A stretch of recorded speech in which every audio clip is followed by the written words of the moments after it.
Boa tarde, muito obrigado. Eu gostaria primeiro de me apresentar. Eu sou servidor público com 28 anos de carreira. Trabalhei no Tesouro Nacional, trabalhei no Banco Central, sou atualmente consultor legislativo do Senado e estou temporariamente no Ministério da Fazenda. Eu sou o alvo da reforma da Previdência. Tá? Eu sou o cara que vai perder com a reforma da Previdência. No entanto, eu defendo essa reforma da Previdência porque eu acho que ela é fundamental para a retomada do crescimento do país com mais igualdade. A Previdência Social no Brasil é um instrumento de concentração de renda. E nós, servidores públicos, muitas vezes temos uma visão um pouco distorcida quanto a isso. Bom, além de servidor público, eu sou também economista, né, com graduação, mestrado, doutorado, e eu aprendi lá no meu curso de graduação que a economia é a ciência que estuda a alocação dos recursos escassos, porque a culpa é de Adão e Eva. Desde que Adão e Eva foram expulsos do paraíso, o ser humano passou a ter que viver com escassez de recursos, né? Para produzir, tem que investir. Para investir, precisa de recursos, né? A gente não vive num mundo em que a gente vai catando as coisas da árvore e tem tudo o que quer, a hora que quer. Ninguém chega em casa e fala para o marido ou para a esposa: acordei com vontade de trocar o carro, botar as crianças na escola e ir para a Europa amanhã, né? Todo mundo trabalha com restrição orçamentária. O governo também trabalha com restrição orçamentária, né? A dívida pública, o que é a dívida pública? A dívida pública é o acúmulo de déficits. Sempre que o governo gasta mais do que ele arrecada, ele tem que se endividar, né? Como, historicamente, o nosso governo sempre gastou mais do que arrecadou, nesse governo, nessa gestão, na gestão anterior, na anterior, na anterior e na anterior, por uma série de fatores políticos e institucionais que não cabe aqui descrever, a dívida pública se acumulou. Aí falam: não, mas o juro é alto, o juro é altíssimo no Brasil. O Brasil paga um dos juros mais altos do mundo. Agora, por que é importante a gente entender por que o juro é alto no Brasil? Porque quando o governo tem um déficit muito grande, ele vai ao mercado pegar dinheiro emprestado. Ele concorre com a pequena empresa, com o comércio, com a padaria, que também quer dinheiro emprestado, né? Como o governo vai lá, tem um déficit grande, pega uma parcela grande da poupança da sociedade, o que sobra é pouco frente à demanda de recursos e a taxa de juros sobe, né? Essa é uma explicação básica de economia. Mas vamos passar para a apresentação, que eu vou focar especialmente em reforma da Previdência. Quero começar lendo.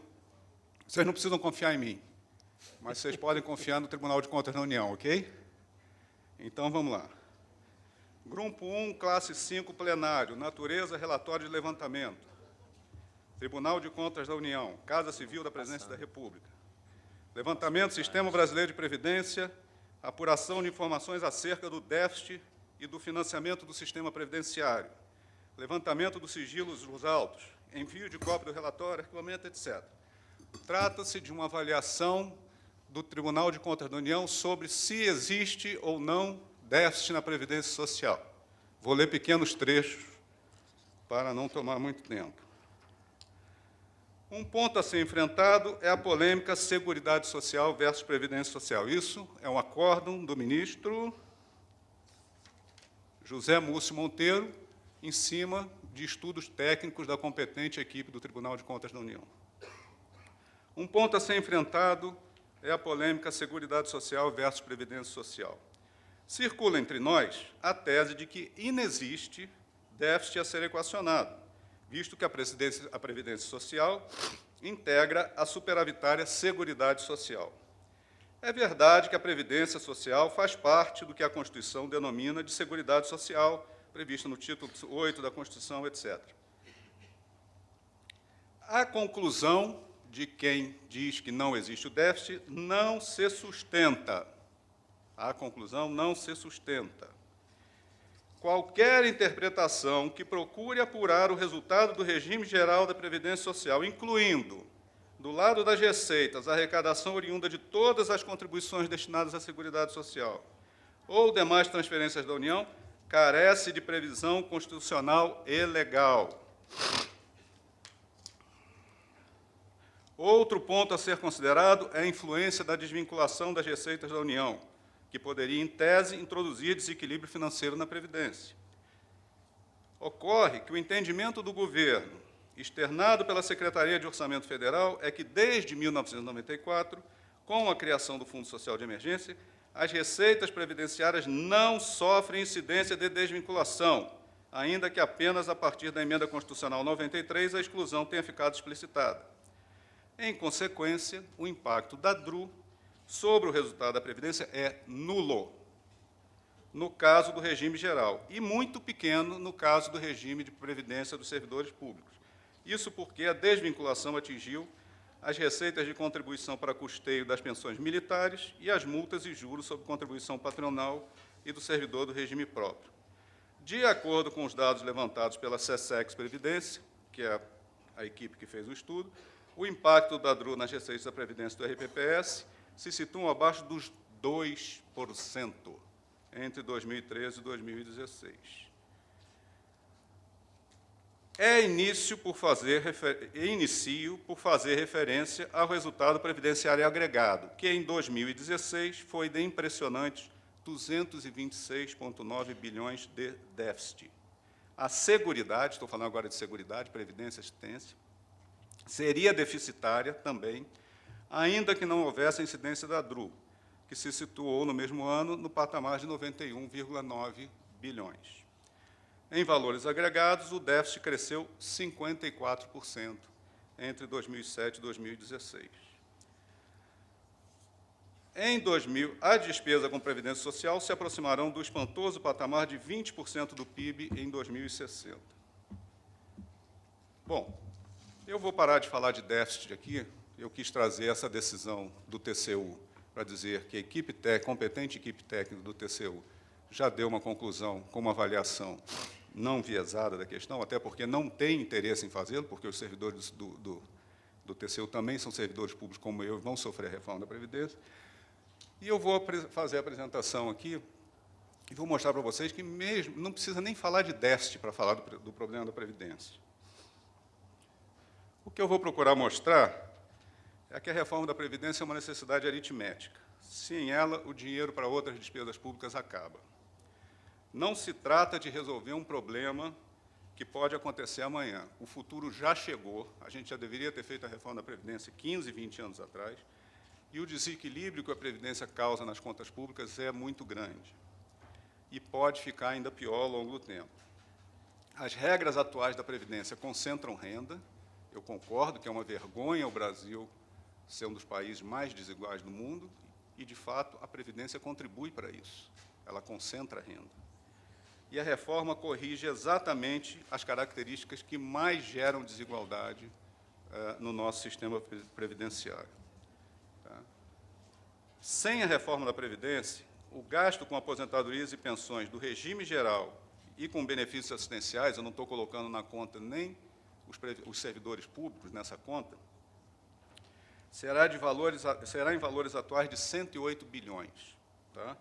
Significa que, em 2026, em valores de hoje, a gente vai estar gastando 108 bilhões a mais para pagar aposentadorias e pensões e benefícios de prestação continuada. O que são 108 bilhões?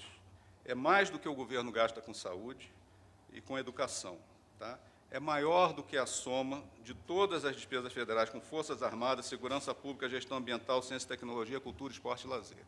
Como qualquer um de nós que cuida do orçamento doméstico, sabe que, para aumentar uma despesa, é preciso diminuir outra despesa. Não existe mágica, não existe árvore de Adão e Eva da disponibilidade total de recursos a ser distribuído igualmente e de uma forma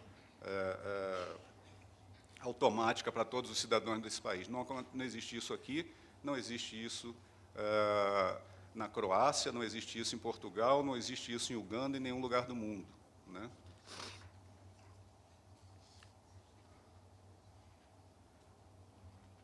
A Previdência Social, agora considerando o regime geral, a despesa com militares e o regime do civil, e o benefício de prestação continuada, já representa 56% de tudo o que o governo gasta. Né? Sem reforma, em 10 anos, vai representar 80% de tudo que o governo gasta. Tá? Se a gente quiser cobrir isso aumentando a alíquota de Previdência Social, em 2065, a alíquota da Previdência Social vai ter que ser de 120% do valor do salário, ou seja, inviável. Tá certo? Vou mostrar uma continha muito básica. Aqui não tem nada de tira a despesa daqui, tira a despesa de lá, tira a receita daqui, não tem ginástica nenhuma, está tudo aqui dentro. Tá certo? Se nós pegarmos todas as receitas de contribuição patronal e de empregados do RGPS e deduzirmos as despesas, vamos ter uma diferença de 185 bilhões. No regime de previdência dos servidores, a diferença é de 43 bilhões. Dos militares, 38 bilhões. Esses três regimes juntos dão 268 bilhões pela conta, para a estimativa para 2017, da avaliação de receita do segundo bimestre. Tá? Todas as outras contas, pegando todos os outros tributos que não foram computados aqui como receita previdenciária, COFINS, SLL, etc., etc., e deduzindo todas as outras despesas, nós temos um superávit de 123.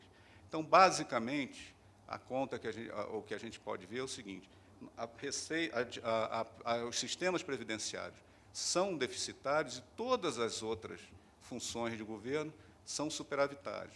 É uma outra forma de dizer que nós estamos gastando muito com previdência e, com isso, estamos espremendo todas as outras despesas. Né? E aí vem aquela ideia, não, está gastando muito com juros. Né? Eu acho muito engraçado, porque na hora de fazer despesa não existe déficit, não existe limite, pode gastar à vontade. Aí falta dinheiro, aí pega emprestado, tem que pagar juros em cima do dinheiro que pega emprestado. Não, não vale, juro em cima dessa dívida não vale, essa dívida é ilegítima. Né? Bom, se a gente quer ser responsável do tratamento da dívida, que é auditada todos os anos, todos os dias, pelo Tribunal de Contas da União, pela CGU e por outros órgãos, se a gente quer ser responsável na condução da dívida, a gente tem que ser responsável em não gerar déficit, porque dívida é acúmulo de déficit. Agora, o que não vale pode gerar déficit à vontade, o Brasil tem dinheiro para distribuir, o Banco Central pode imprimir dinheiro e comprar o que quiser, e depois dizer que não pode pagar a dívida. Qualquer um de nós sabe que, se for financiar um carro, tem que pagar o financiamento do carro. Tá certo? Vamos lá. Esse aí é o crescimento da despesa da Previdência Social, do regime geral de Previdência Social, como proporção do PIB. Eu não estou vendo os números aqui, mas subiu de alguma coisa para 8,1% do PIB. É um crescimento meteórico, isso é insustentável. Né? Todos nós achamos bom viver muito, todos nós achamos sensacional que a expectativa de vida aumenta, a gente comemora quando o IBGE divulga, mas o fato é que, se nós estamos vivendo mais, não se pode aposentar na mesma idade que a gente se aposentava quando vivia menos, porque vai ter que pagar a aposentadoria por mais tempo. Isso custa dinheiro. Né? Isso se chama uma externalidade negativa, ter que gastar mais com a aposentadoria, de uma coisa boa, que é viver mais. Querer reformar a Previdência não quer dizer que a gente preferia que todo mundo morresse antes, pelo contrário. A gente acha que as pessoas estão vivendo mais, quer que as pessoas vivam mais, quer ter dinheiro para pagar saúde para os idosos, que vão ser a maioria da população brasileira, e, portanto, a gente não pode gastar tanto com previdência e tem que racionalizar o nosso sistema de previdência. Tá? Aqui o quadro comparando 2017 com 2026. Hoje, a Previdência já consome 50% dos recursos. Tá? Em 2026, vai consumir 71%. Então, isso é o seguinte, vai ter que espremer alguma coisa. Ou vai espremer despesa com saúde e educação, ou vai espremer o nosso salário, né? Ou paga ativo e não paga inativo, e vice-versa. Não existe mágica, tá certo?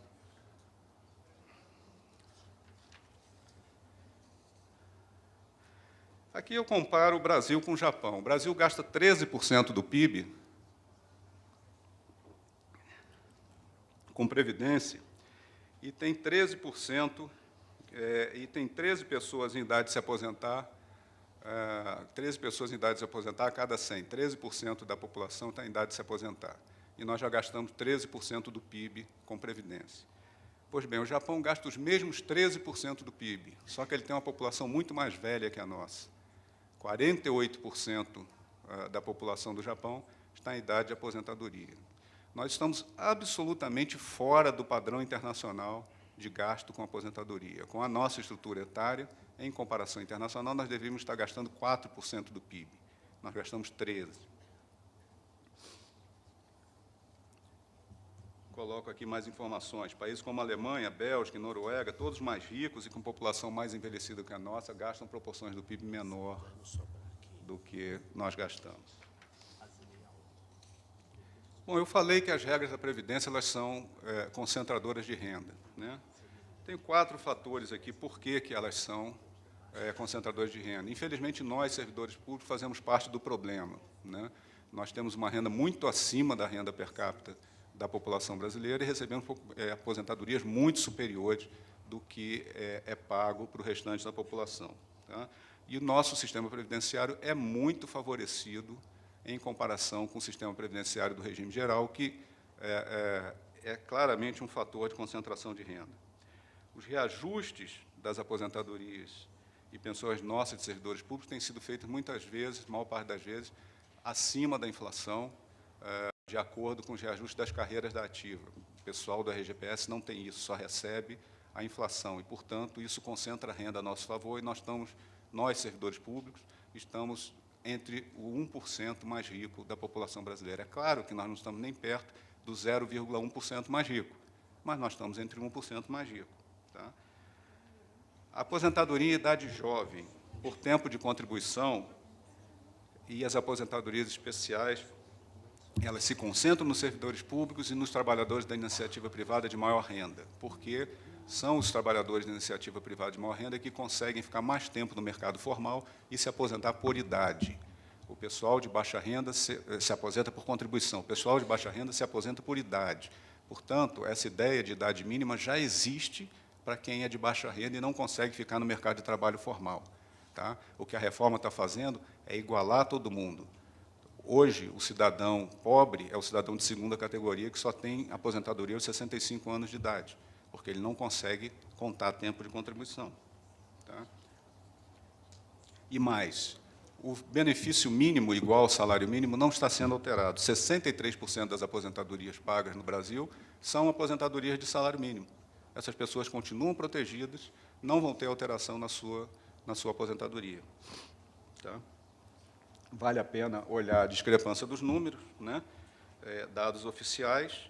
O gasto médio do Legislativo Federal com o aposentado é de R$ 28.000, do Judiciário 22, do Ministério Público 18, do Poder Executivo 7,6, e a turma do regime geral do setor privado recebe, no máximo, 5.190, e a turma do salário mínimo recebe o salário mínimo, né? Então, é uma realidade, é um fato. A gente gosta? Não, é terrível. Gostaria de ter aposentadoria boa e para todo mundo, né? Agora, como nós nascemos depois de Adão e Eva, nós estamos sujeitos à restrição de recursos, né? Esse gráfico mostra o gasto de aposentadoria como proporção do PIB no Brasil, que é muito maior do que em outros países, até mesmo do que a Grécia, que quebrou por conta das suas finanças públicas totalmente fora de controle. Aqui eu estou repetindo o argumento, né, de que o estabelecimento de uma idade mínima ela vai reduzir a desigualdade, porque a maioria dos pobres já se aposenta por idade. Hoje, o sujeito que se aposenta por idade recebe, em média, R$ 1.300, quem se aposenta por tempo de contribuição recebe R$ 2.400, portanto, o pobre que está se aposentando por idade vai receber menos e por menos tempo, porque ele se aposenta mais tarde. O cara do mercado formal, que recebe mais, vai se aposentar mais cedo, recebendo mais por mais tempo. Isso tem um poder muito forte de gerar desigualdade. Vamos falar um pouco das pensões por morte, né? No Brasil, as pensões por morte consomem 3% do PIB. A média internacional é de 1% do PIB, tá? 32% das pensões são recebidas por pessoas que também recebem aposentadoria. Elas também acumulam aposentadoria. Dessas pessoas que acumulam aposentadoria e pensão, 73% estão nos domicílios situados entre os 30% mais ricos. Então, portanto, limitar a acumulação de pensão e aposentadoria também é um fator de redistribuição de renda.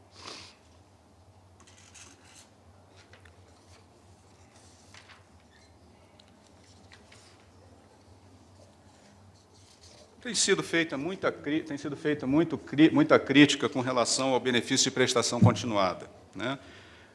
O benefício de prestação continuada é um benefício que paga um salário mínimo, deveria pagar um salário mínimo a pessoa com renda familiar até um quarto de salário mínimo, né? Então, a princípio, se esse programa fosse seguido à risca, ele atingiria as pessoas mais pobres da população brasileira. Acontece que, por meio de decisões judiciais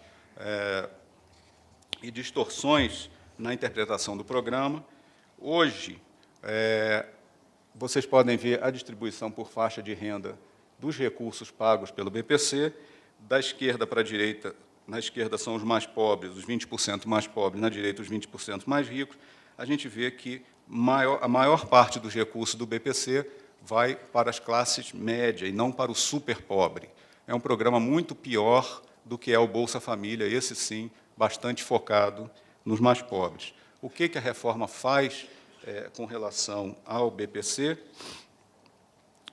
A reforma ela aumenta um pouco a idade de aquisição do BPC e cria um critério para se acabar com esses vazamentos, para que, efetivamente, os recursos do BPC sejam direcionados aos mais pobres.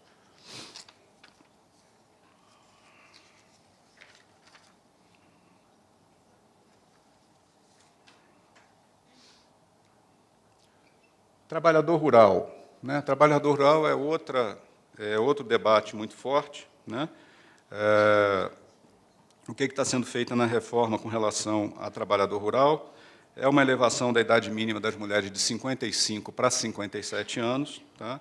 E exigir uma contribuição dos trabalhadores rurais ao longo de 15 anos. O que acontece hoje? Essa contribuição será uma contribuição simbólica, apenas para que se possa acompanhar se aquela pessoa efetivamente é trabalhador rural e esteve 15 anos ao longo da sua vida trabalhando no meio rural. Porque hoje a coisa mais comum é a pessoa passar a sua vida no meio urbano, quando estiver perto da idade de aposentadoria, volta para o meio rural, obtém um certificado num sindicato rural e obtém uma aposentadoria sem jamais ter sido trabalhador rural. Então, basicamente, o que se faz na reforma é uma contribuição de valor muito baixo, que um ano de contribuição, com um ano de aposentadoria, a pessoa já recupera tudo o que ela contribuiu, apenas para que se tenha um acompanhamento de um cadastro e se evite fraudes na Previdência Rural. Tá?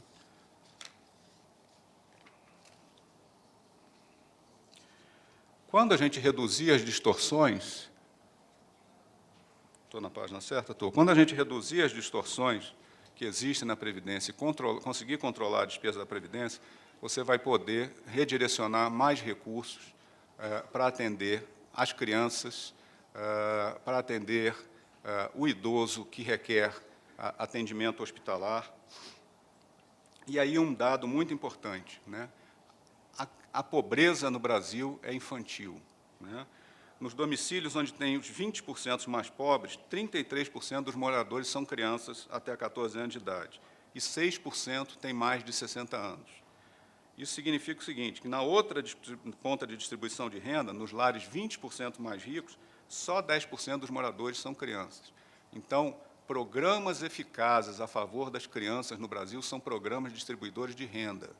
E a gente não pode expandir programas focados em crianças mais intensamente, porque, como vocês viram, 50% do orçamento público está indo para a Previdência Social e, se nada for feito, 70% irão daqui a 10 anos, né? Com a redução da despesa da Previdência Social, será mais fácil controlar o déficit, o governo vai ter que ir ao mercado pegar menos dinheiro emprestado, a taxa de juros cai, a dívida pública cresce mais rápido e o país passa a ser administrado como qualquer país bem administrado do mundo faz. Déficits públicos controlados, taxa de juros baixa e disponibilidade de recursos para fazer políticas públicas em favor de quem precisa. Eu quero concluir só dizendo que a gente está num cenário binário, né? Nós estamos num cenário que, se a gente aprova a reforma da Previdência, nós temos uma mudança muito forte nas perspectivas de equilíbrio da economia brasileira, né? Nós temos uma perspectiva de que a economia brasileira não vai dar o calote da dívida pública daqui a 5, 10 anos, de que a economia, as finanças do governo são sustentáveis. Sem a reforma da Previdência, nós vamos ter um quadro de muita incerteza. E outra coisa que a gente aprende em economia, além de saber que economia é a ciência que lida com recursos escassos, é de que os agentes econômicos, nós, famílias, as empresas, os investidores no Brasil e no exterior, todo mundo que tem inserção na economia, antecipa os fatos, né? Se eu estou vendo que lá na frente o governo tem finanças sustentáveis, que a taxa de juros vai cair, que a dívida pública vai estar sob controle, eu vou investir, eu vou consumir, eu vou ter confiança, e todo mundo agindo dessa forma, a economia cresce. Se você cria um ambiente de insegurança, de medo, de eu não sei o que vai acontecer, a situação é o contrário. Ninguém investe, não vem capitais para o Brasil, nós, consumidores, não consumimos, nos retraímos na tendência natural de nos protegermos. E a economia avança e afunda, né? Então, nós estamos vivendo hoje um cenário binário, decorrente de vários anos de uma política fiscal pouco responsável, né? De uma política fiscal que achava que estava no paraíso de Adão e Eva e podia gastar à vontade, né? Que distribuiu subsídios a rodo, que financiou investimentos que não deram em nada, né?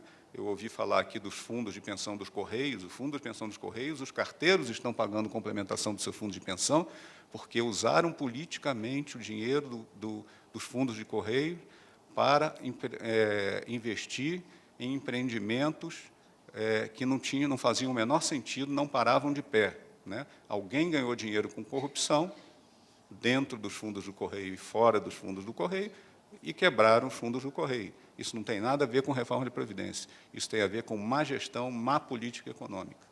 Tá certo? Recuperar a economia de uma gestão ruinosa é a coisa mais difícil do mundo, porque fazer mal feito, todo mundo gosta. Porque fazer mal feito, na hora que eu estou fazendo mal feito, que eu estou gastando demais, eu estou botando dinheiro no bolso de alguém. Tá? Na hora que eu resolvo comprar sondas de petróleo a preço superfaturado com dinheiro do carteiro, do fundo de pensão do Correio, eu estou botando dinheiro na mão de quem fabrica a sonda, estou botando dinheiro no bolso de quem fez a opção do investimento, etc., etc. Na hora de consertar isso, a gente está tirando o dinheiro de grupo de interesse. Isso é muito mais difícil, né? É muito mais difícil você fazer reforma, porque tem sempre alguém que vai gritar enrolado na bandeira do Brasil, dizendo que está querendo salvar o Brasil e, na verdade, está querendo salvar o próprio bolso, né? Nós estamos numa situação fiscal bastante ruim, né? Já melhoramos bastante as perspectivas, a economia já voltou a crescer, apesar de todas as turbulências políticas que nós estamos vivendo, não houve disparada do dólar, a Bolsa não desabou, a Petrobras, que está sendo colocada num processo de recuperação das suas finanças, já teve o seu valor de mercado recuperado, né? A mesma coisa aconteceu com a Eletrobras, já teve uma faxina dentro da Eletrobras, com uma série de interesses políticos contrariados, e retomado uma gestão minimamente racional, né? Recuperar a economia é muito difícil, né? Tirar a economia do fundo do poço é muito difícil. Como eu falei, você tem políticas que corrigem erros, são políticas que tiram dinheiro do bolso de quem está ganhando dinheiro fácil. E não é simples fazer isso, né? Já há reformas como a reforma da Previdência, também são muito difíceis, porque mexem com todo mundo, né? Mexe comigo, mexe com a minha esposa, mexe com o meu cunhado, com o meu amigo, né? Toda vez que eu fui dar entrevista para jornalistas sobre a reforma da Previdência, as duas primeiras perguntas eram sobre a reforma. A terceira pergunta era sobre o caso do jornalista. Não, veja bem, eu tenho tantos anos, contribuí tantos anos. Mexe com todos nós, ninguém gosta. Agora, nós temos que enfrentar a realidade, né? Podemos enfiar a cabeça dentro do buraco e dizer não está acontecendo nada, podemos criar uma narrativa folclórica ou podemos enfrentar o problema. Nós escolhemos enfrentar o problema, né? Se a sociedade brasileira resolver não enfrentar o problema, vamos todos juntos ver o que vai acontecer daqui a 5, 10 anos. Muito obrigado.